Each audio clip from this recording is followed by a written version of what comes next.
لقد أنزلنا إليكم كتابا فيه ذكركم أفلا تعقلون وكم قصمنا من قرية كانت ظالمة وأنشأنا بعدها قوما آخرين فلما أحسوا بأسنا إذا هم منها يركضون لا تركضوا وارجعوا إلى ما أترفتم فيه ومساكنكم لعلكم تسألون قالوا يا ويلنا إنا كنا ظالمين فما زالت تلك دعواهم حتى جعلناهم حصيدا خامدين وما خلقنا السماء والأرض وما بينهما لاعبين لو أردنا أن نتخذ لهوا لاتخذناه من لدنا إن كنا فاعلين بل نقذف بالحق على الباطل فيدمغه فإذا هو زاهق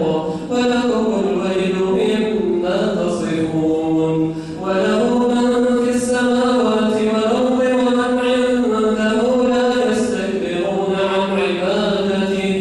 لا يستكبرون عن عبادته ولا يستحسرون يسبحون الليل والنهار لا يفترون أم اتخذوا آلهة من الأرض هم ينشرون لو كان فيهما آلهة إلا الله لفسدتا فسبحان الله رب العرش عما يصفون لا يسأل عما يفعل وهم يسألون أم اتخذوا من دونه آلهة قل هاتوا برهانكم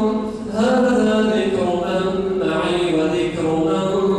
قبلي بل أكثرهم لا يعلمون الحق فهم معرضون وما أرسلنا من قبلك من رسول إلا يوحى إليه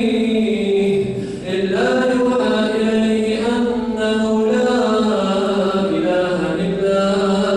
أنا فاعبدون وقالوا اتخذ الرحمن ولدا سبحانه بل عباد مكرمون لا يسبقونه بالقول وهم بأمره يعملون